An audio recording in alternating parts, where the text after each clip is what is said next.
Everyone who has ever watched someone stay in a relationship that was hurting them has asked the same question. Why don't they just leave? It sounds like a simple question.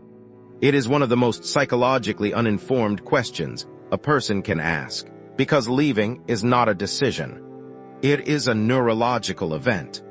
And until you understand what is happening in the brain of someone who cannot leave, you will never understand why they stay. More importantly, if you have ever been that person, you will never stop blaming yourself for it. The human brain does not distinguish between a person who is good for you and a person who has become neurologically necessary to you. It does not run a cost-benefit analysis. It runs a dependency assessment. And the dependency that forms in a toxic relationship is not emotional weakness. It is biochemistry. Here is what happens in the brain of a person in an intermittently abusive relationship. In the good periods, the warmth, the affection, the apparent remorse, the brain releases oxytocin and dopamine.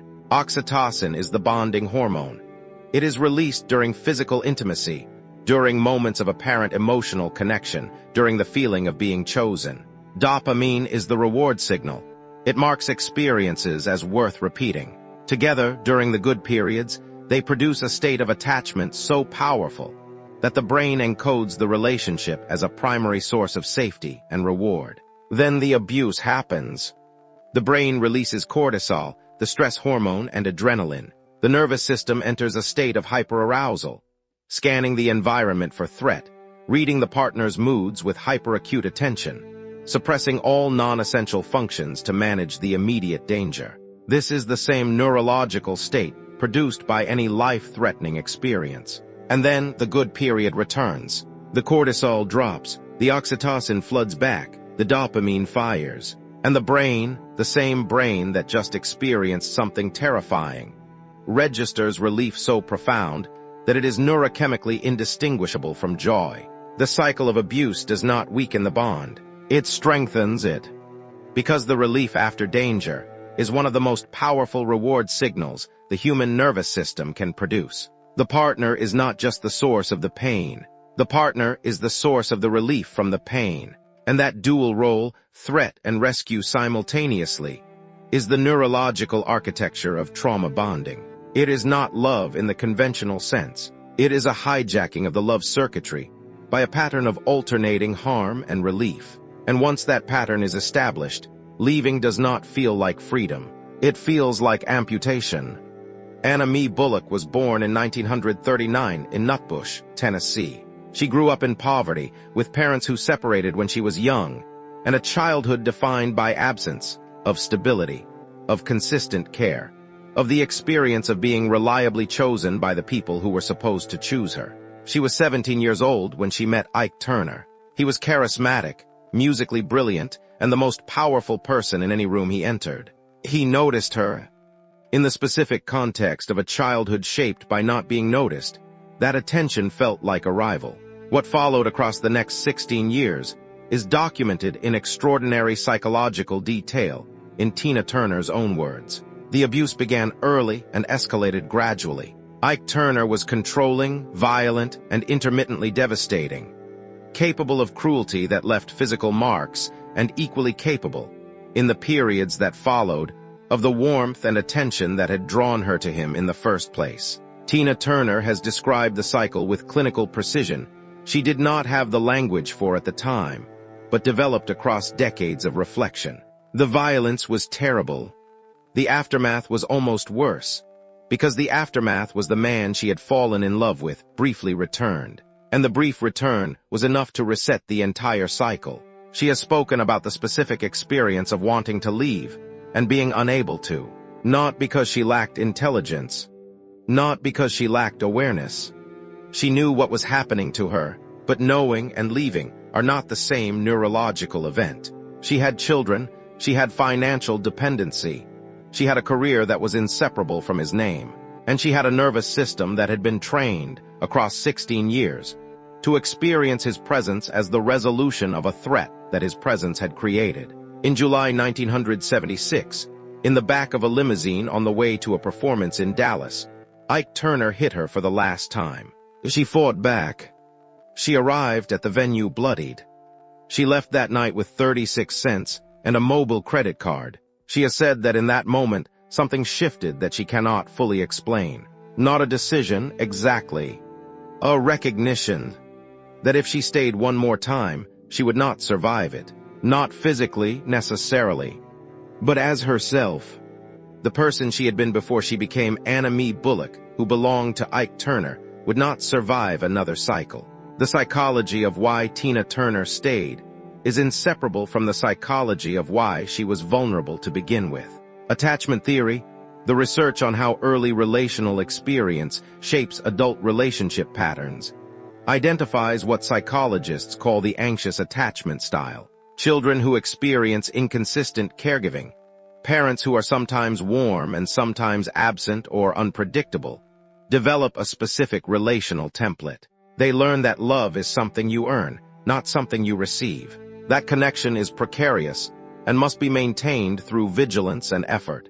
That the withdrawal of warmth is a signal to try harder, not a signal to leave. This template does not disappear in adulthood. It gets activated by the first relationship that matches its pattern. Intermittent warmth and withdrawal, the defining feature of an abusive relationship, is the exact pattern that anxious attachment was trained on. The anxiously attached person does not stay because they are weak. They stay because their nervous system recognizes the pattern. It feels like home, not safe home. Those are not the same thing. And for people whose early experience of home was not safe, that distinction is not yet visible. Here is what does not break trauma bonds: logic, evidence, other people's concern, ultimatums, temporary separation. The research on coercive control and trauma bonding is consistent on this point. Information about the abuse does not break the bond. The person in the bond already has the information. They have been living inside it. What breaks the bond is not cognitive. It is somatic. It happens in the body before it happens in the mind. There are 3 documented pathways out of trauma bonding. The first is a moment of recognition, not of the abuse but of annihilation. The specific realization, felt rather than thought, that continued exposure will result in the destruction of the self. Not the relationship, the self. Tina Turner described this exact moment in the limousine. Not a decision to leave. A recognition that staying meant ceasing to exist as herself. The survival instinct overrode the attachment instinct. For one moment, it was stronger. She moved in that moment before the attachment instinct recovered.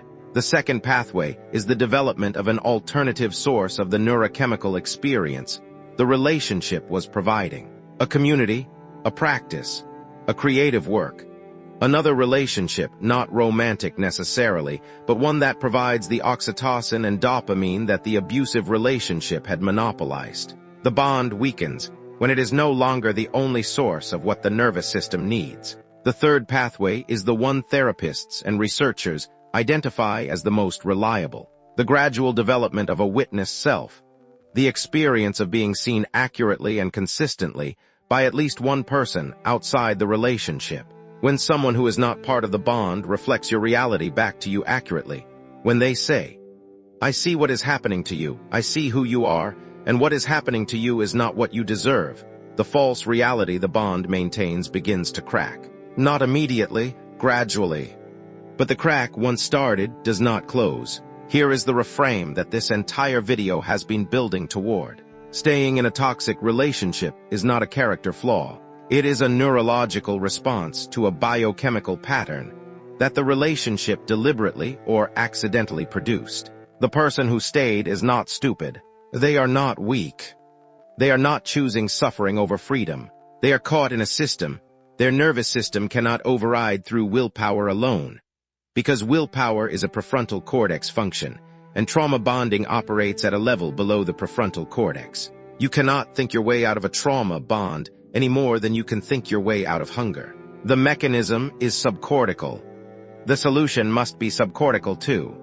Tina Turner left with 36 cents. She rebuilt her career from nothing in her mid-40s. She became one of the most successful solo artists in history. She has spoken about the years after leaving with the specific language of someone who had to relearn what safety felt like. Because safety had been absent for so long that its presence was unfamiliar. uncomfortable even. The nervous system that had been trained on threat and relief did not immediately know what to do with simple, undramatic, consistent safety. It took time. It took work. It took the slow, unglamorous process of teaching a nervous system trained in chaos that peace was not a warning sign. If you have ever stayed somewhere you knew you should leave, or if you love someone who has, the question is not why. The question is what would need to be true for the nervous system to feel safe enough to go. That is the right question, and it does not have a simple answer, but it has an answer. And finding it begins not with judgment. It begins with understanding what was actually happening, which is what you now have.